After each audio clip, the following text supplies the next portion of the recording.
Now it's out in the open. The USA is having a shutdown.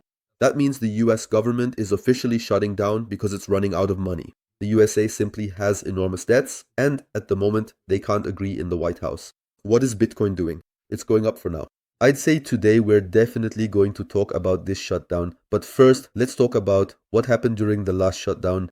The last shutdown was from December 22nd, 2018 to January 25th, 2019. Exactly the period I've marked for you. And I'd say that's pretty clear. Back then, we entered the bear market and then had a US shutdown here as well. What's important to point out here is, after the shutdown, we didn't hit a new low. We did that before, when we had this speculation. And during the shutdown, things didn't exactly look rosy either, nor did we see any significant rise. We rose in the short term, then moved more or less sideways after the shutdown. But as we gradually reached an agreement, it continued like that for another 2 or 3 weeks. And then the really nice upward trend of 2019 began. And the upward trend that we experienced here as a result was actually not something you could have planned for, because it was actually a bear market. Why did we then see such a really nice upward trend? Because during this phase, we were in a downtrend the whole time, and we had that downtrend because everything was uncertain.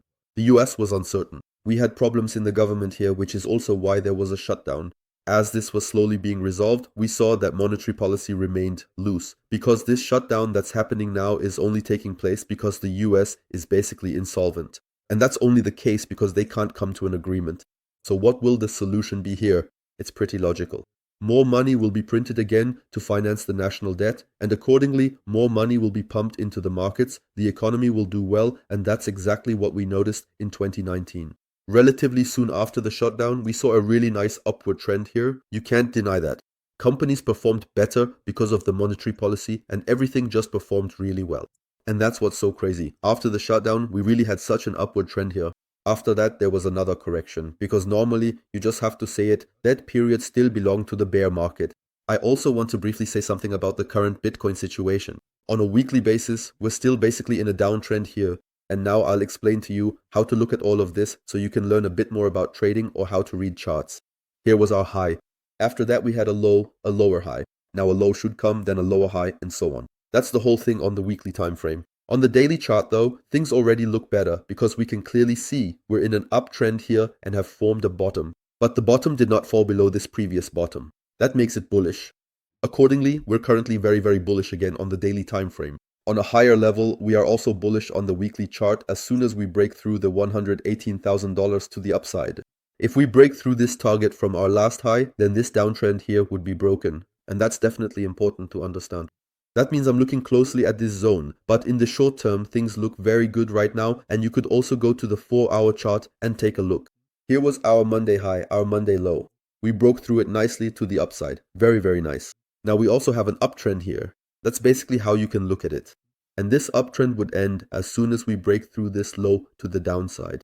As soon as we fall below $112,000, this uptrend would break, or the next interesting zone would be here at $114,000. That's how you can look at the whole thing using trend channels, but we can see right now it's moving in the right direction. It gets really interesting now as soon as we reclaim the $118,000, because then I think we could see new all-time highs relatively quickly. In the end, what happened here is yet another nice shakeout. A lot of people thought during this downtrend, yeah, it's going to go even lower and so on. We went up, but it was a fake out. This was a bull trap here. Then we dropped again. Here, people turned bearish again and everyone thought we would now fall below this zone even lower. That didn't happen. We saw the turnaround here, and that's the brilliant part, because a huge number of people have been going short lately. Everyone was betting on shorts, everyone thought it would go much lower. Because that happened, the opposite occurred, and now we were able to rise even more beautifully. That's why this uptrend, which happened today, or rather in the last few days, moved so quickly again, because a huge amount of money was liquidated once more. Because while people started to panic again during this period, we can clearly see from the on-chain data that BlackRock, or rather their ETF buyers, are aggressively accumulating Ethereum and Bitcoin again. And just for understanding, this is the gold chart from 2018 when we had the last shutdown. What happened? We had an uptrend in gold and it fully prevailed. And the nice thing is that we're seeing right now, gold is rising, Bitcoin is rising, and they're both going up basically because the real monetary system is kind of wavering. People are fleeing to safer money, and apparently that means gold and Bitcoin. That's a very positive sign we're seeing at the moment. And you have to imagine, because of this shutdown, over 750,000 employees are on forced leave. On average, shutdowns lasted 8 days, but the last one lasted 35 days. The longer a shutdown lasts, the more severe the consequences. But what can be said is, historically, every shutdown has been very positive. On average, after each shutdown, the S&P 500 was 12.7% higher than before. So really, every shutdown is actually usually just another opportunity. The worst actually happens beforehand. That's exactly what I just showed you in the charts. But you just have to say, it's extremely volatile right now. That's why you really have to be careful here. I think the next few weeks could be volatile anyway because of the shutdown. Trump will probably post some weird things again. So definitely be careful. But as I said, looking at the next few months, it's absolutely positive. If you just compare it to the past, every shutdown has been positive. Because what's also positive is the fourth quarter in the crypto sector. That doesn't mean it's going to shoot up right away. No, don't worry. That's not what I mean. But just take a look at these averages. On average, Bitcoin has gained 85% in the fourth quarter. That's insane. So you really have to say this quarter could be truly decisive. It could turn out to be really great for the crypto market and for risk assets in general. But I'm definitely interested in your opinion on this, so let me know what you think. So the most important thing for the near future is simply the upcoming data from the US. Because just this Friday, we're going to see unemployment rates again, and the forecast is at 4.3. It'll be interesting to see whether the forecast is met or if the numbers turn out better or worse. Because I mean, you can see the correlation. The labor market data is absolutely crucial for inflation. The labor market data have clearly indicated the last recessions for us, just as they had already signaled the recession in advance.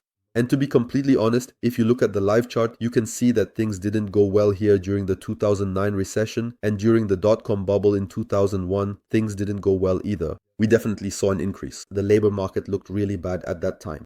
Unemployment really skyrocketed then. Of course, that's also connected to a recession when the economy isn't doing well. What we have to say about the current situation is that in 2020, during the coronavirus pandemic, we also saw a huge spike, but right now we can see that things are relatively stable. We're actually holding steady. The problem we probably have right now is that we've been in this range for quite a long time, and it would be a bit nicer if we could go down a little. Nevertheless, we're holding steady. The labor market is still very important, but if it remains stable, if it continues to do well, we can expect 2 more interest rate cuts this year. And that's very positive, because if both continue to work in harmony and the labor market remains stable, we won't see a recession. And if we don't see a recession, that clearly means we could see some really strong performance in the coming months, because here is the table showing when there were interest rate cuts, and then it lists how the S&P 500 performed afterwards, 3 months later, 6 months later, and 1 year later. And on average, you can see that the S&P 500 performed extremely well, except when there was a recession, like in 2008 and 2007. But we can also see that here, we had interest rate cuts here, and the labor market was getting even worse. We slipped into a recession at that point. Accordingly, the S&P 500 did not look good at all 1 year later. That means as long as we don't slip into a recession, we will perform well in the coming months, and at the moment it really doesn't look like we are going to see a recession. And technically speaking, these are good signs for the US for the coming years.